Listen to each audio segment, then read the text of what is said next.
और अभी आपको बराह रास्त इस्लामाबाद ले चलेंगे, जहां पर मुस्लिम लीग नून की रहनुमा मरियम औरंगजेब मीडिया से गुफ्तगू कर रही हैं। बंद कर दिया और सीपैक का रास्ता बंद करने की कोशिश की। इसी तरह जब मुल्क पे मुसल्लत हुए आरटीएस को बिठाकर आज धांधली के ऊपर लेक्चर देते हैं। आरटीएस को 2018 में बिठाकर नवाज शरीफ का मैंडेट चोरी किया गया और मुल्क पर मुसल्लत होकर सीपैक रोका, मुल्क की तरक्की रोकी, मुल्क को महंगा तरीन किया, मुल्क के अंदर नालायकी, नाअहली, चोर बाजारी का बाजार गर्म किया, करप्शन का बाजार गर्म किया। मैं नहीं कह रही, ट्रांसपेरेंसी इंटरनेशनल कह रही है। और आज फिर ये जो 9 मई वाले हैं ये पार्लियामान में पहुंच गए हैं। पहले पार्लियामेंट पे हमला बार से किया था, पीटीवी पर हमला बार से किया था, आज पार्लियामान के अंदर आकर पार्लियामान पर हमला आवर है। और जो हंगामा, जो बदतमीजी, एहतजाज का तरीका पूरी दुनिया में होता है, पूरी दुनिया में पार्लियामान का एहतजाज का तरीका होता है। गालम गलोच, गंदी गुफ्तगू, बदतहजीबी, बदतमीजी। और वो क्यों? क्योंकि तकलीफ आज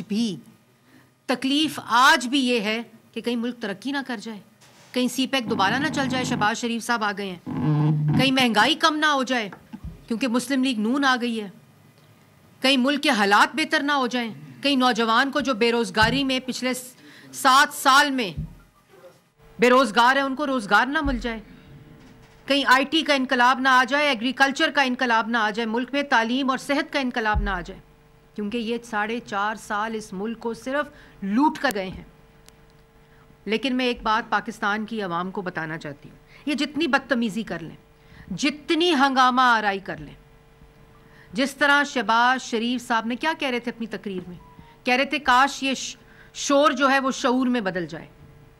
उन्होंने कहा मिसाके मईशत के साथ मैं मिसाके मफामत की दावत देता हूँ।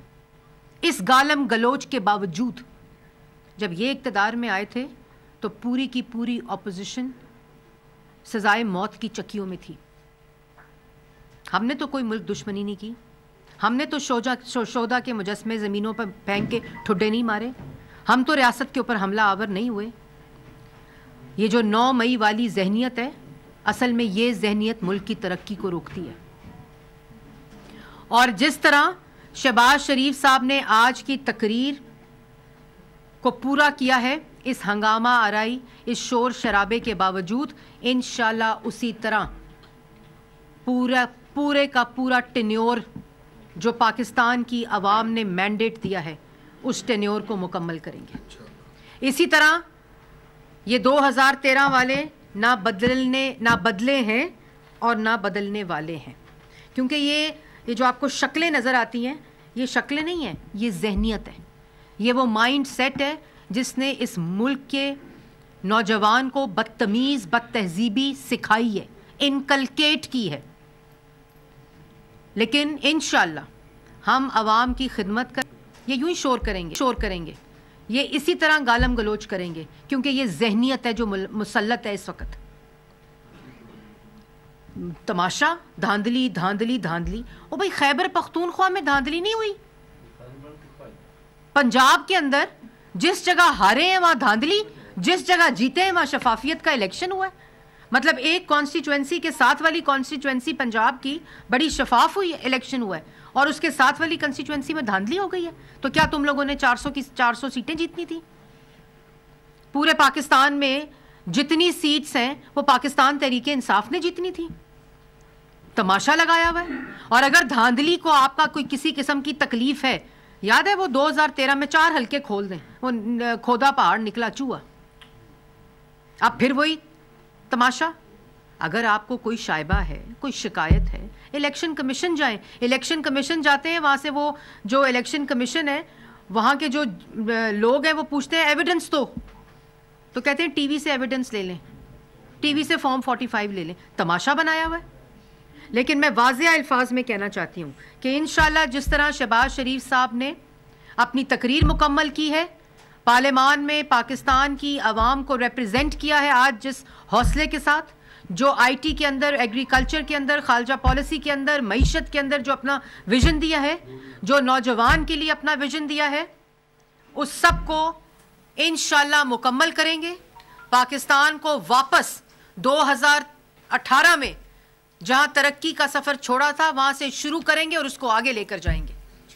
ये इसी तरह रोते रहेंगे, ये इसी तरह चीखते रहेंगे और ये इसी तरह पीटते रहेंगे, क्योंकि इनकी किस्मत में। आज मुझे किसी ने पूछा कि वो खड़े थे आज ऑपोजिशन वाले, तो क्या कहेंगी? मैंने कहा इनकी किस्मत में सिर्फ खड़े होना रहना है। इनको अगर अवाम ने भेजा है पार्लियामान में, इनकी किस्मत में पार्लियामान में बैठना नहीं है। ये इसी तरह खड़े रहेंगे क्योंकि इनकी जहनियत मुल्क की तरक्की के खिलाफ है। अच्छा, ये तबसरा करें जी जी बात करें। अब मैं आपकी बात तो नहीं काट सकती। जी जी हम ना हुकूमत चलने देंगे जी, ना हाउस को चलने देंगे, क्या कमेंट करेंगे? मैंने आप ज़रा देर से आए साले जाफ़र साहब, मैंने पहले ये बात बोली है कि ये जब देखते हैं कि मुल्क के अंदर कोई इस्तेहकाम आ रहा है, कोई मईशत में इस्तेहकाम आ रहा है, कोई सियासी इस्तेहकाम आ रहा है, मुल्क तरक्की की तरफ जा रहा है, मुल्क की पार्लियामान दोबारा वजूद में आई है, इन्होंने अपनी हंगामा आराई करनी है, क्योंकि ये 9 मई की ज़हनियत है। इन्होंने ना मुल्क की तरक्की पे इकट्ठे बैठना है, ना मुल्क की मईशत को ठीक करने के लिए इकट्ठे बैठना है, ना आवाम की हालत को बेहतर करने के लिए इकट्ठे बैठना है, क्योंकि ये इंतशार पसंद लोग हैं, ये फितना लोग हैं। बार बार शहबाज शरीफ साहब आज कह रहे हैं आओ बैठो, इस मईशत को ठीक करने के लिए इकट्ठे बैठो, मुल्क की तरक्की को करने के लिए इकट्ठे बैठो। ये तमाशे लगाया हुआ है इन्होंने, फजूल किस्म की गुफ्तगू करते हैं। लेकिन मैंने जैसे पहले कहा, ये करते रहें। हमारा रिजॉल्व आपने देखा कि पंजाब के अंदर भी वज़ीर आला मरीम नवाज शरीफ साहिबा ने बड़े कैटेगोरिकली जो उनका कॉन्डक्ट रहा है पार्लियामान के अंदर भी, वो गालम गलोच, ये गालियाँ नारेबाजी करते रहे, वो अपोजिशन लीडर के पास गई। उन्होंने कहा कि मेरे दरवाजे आपके लिए खुले होंगे, हमने मिलकर इस पंजाब की तरक्की में अपना हिस्सा डालना है, आप मेरे साथ डालें। आज वफाक में आपने देखा शहबाज शरीफ साहब ने कहा कि आए बैठे इकट्ठे तरक्की करें, इकट्ठे मुल्क की खिदमत करें। ये नहीं करना चाहते। इनका रवैया मुल्क की तरक्की नहीं बल्कि मुल्क के अंदर इसी किस्म का इंतशार फैलाना है, ताकि हर वक्त एक अफरा तफरी की कैफियत रहे। पहले बहाना था, मुझे वो वोट ऑफ नो कॉन्फिडेंस में पता नहीं किसने निकाला, अमेरिका ने निकाला, फिर बाजवा साहब ने निकाला, फिर वो शहबाज शरीफ ने निकाला, नवाज, फिर मोहसिन नकवी ने निकाला। अब वो धांधली हो गई। भाई धांधली हो गई तो खैबर पख्तूनख्वा में धांधली हो गई ना, धांधली हो गई तो पंजाब में जिन सीटों पे जीते हो वहां धांधली हो गई ना। मतलब ये तमाशा लगाकर एक बहाना चाहिए, एक बहाना चाहिए 9 मई का, एक बहाना चाहिए मुल्क को रोकने का, बहाना चाहिए कि मुल्क की तरक्की रुक जाए, जो ये रोकना चाहते थे और जिन्होंने 4.5 साल रोकी। मैडम, ये कोलिशन गवर्नमेंट है, तो क्या ये इत्तेहादियों की ब्लैकमेलिंग में नहीं आएगी और किस तरह पहाड़ जैसे चैलेंजेस का सामना करेगी? एक तरफ मायशत की हालात काफी खराब है, दहशतगर्दी है, दीगर मसाइल है, तो कैसे आप समझ जाएंगे 5 साल पूरे करेंगे ये कोलिशन गवर्नमेंट? देखिए बात बड़ी सिंपल है। कोalition गवर्नमेंट जो है, उनकी रहनुमा मरियम औरंगजेब मीडिया से गुफ्तगू कर रही हैं। उनका कहना है कि शहबाज शरीफ का बतौर वज़ीर आज़म मुंतखब होना खुशाइंद है। मुल्क में सियासी इस्तेहकाम चाहता है। एक रिजॉल्व था कि मुल्क को डिफ़ॉल्ट से बचाना है उन 16 माह में, और नालायकों, नाअहलों और घुसपैठियों को पार्लियामान से उठाकर रखकर बाहर फेंकना है। इस वक्त भी तमाम एलाइज का एक ही रिजॉल्व है कि पाकिस्तान की आवाम मुश्किल में है। मुल्क एक क्रिटिकल जंक्चर से गुजर रहा है। मुल्क को वापस तरक्की चाहिए, नौजवान को रोज़गार चाहिए, मंसूबे चाहिए। मुल्क के अंदर दोबारा से जो 2018 में फॉरेन इन्वेस्टमेंट आ रही थी, मंसूबे लग रहे थे, दहशतगर्दी ख़त्म हो रही थी, मुल्क में एनर्जी आ रही थी, बिजली बन रही थी, मुल्क सस्ता था। सबसे ज़्यादा मसला इस वक्त महंगाई का है। तो एलाइज का एक ही रिजॉल्व है कि सब लोग शहबाज शरीफ साहब की मदद करेंगे और उनको कामयाब करेंगे, क्योंकि अगर वो कामयाब हुए तो इंशाअल्लाह मुल्क में महंगाई भी कम होगी, मुल्क तरक्की भी करेगा, दोबारा से नौजवान को रोज़गार भी मिलेगा और मुल्क खुशहाल भी होगा। ज़रा सनाउल्लाह साहब कर लें फिर आप। पंजाब सबसे बड़ा सूबा है और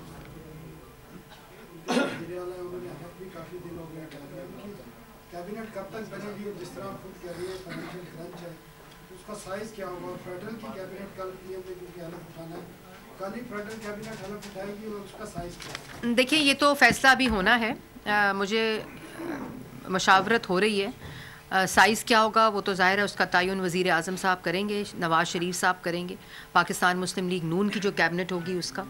इसी तरह पंजाब के अंदर भी मशावरत जारी है और आपको एक बहुत ही अच्छा, मैं सिर्फ आपको ये बता सकती हूँ कि आपको एक बहुत ही अच्छा स्मार्ट गवर्नेंस का मॉडल मिलेगा, जिसके अंदर जो स्मार्ट गवर्नेंस के तकाज़े हैं ट्रांसपेरेंसी के, और मैं इस पे पंजाब में जाकर भी प्रेस टॉक करूँगी।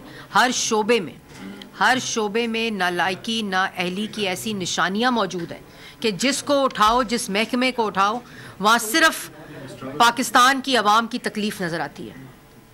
जहाँ पंजाब में शहबाज शरीफ साहब जो तरक्की का मेयार छोड़ कर गए थे, जो रफ्तार छोड़ कर गए थे, उसको ना सिर्फ रोका गया बल्कि उसकी तबाही लगाई गई, हर शोबा तबाह किया गया।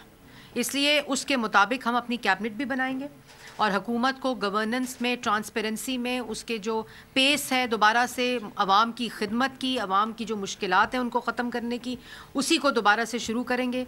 और मेरे ख्याल में 1-2 दिन में पंजाब की कैबिनेट का भी अनाउंसमेंट हो जाएगी और वफाक की कैबिनेट की भी अनाउंसमेंट हो जाएगी। मुझे बताइएगा, कल KPK में जो एक खातून MP थी, उनका जो हशर किया गया, जिस तरह से उनके हरासा किया गया, बकौल उनकी उनके ऊपर चर्च भी फेंकी गई और मुख्तलिफ तरह की जो चीज़ें थी शाउट भी किया गया।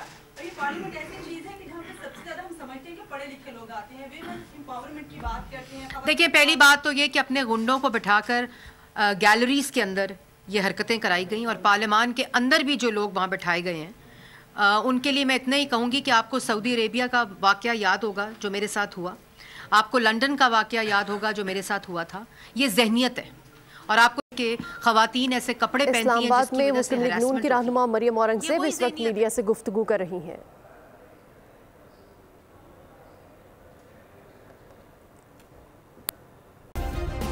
सब्सक्राइब करें और बेल दबाएं ताकि कोई खबर रह न जाए।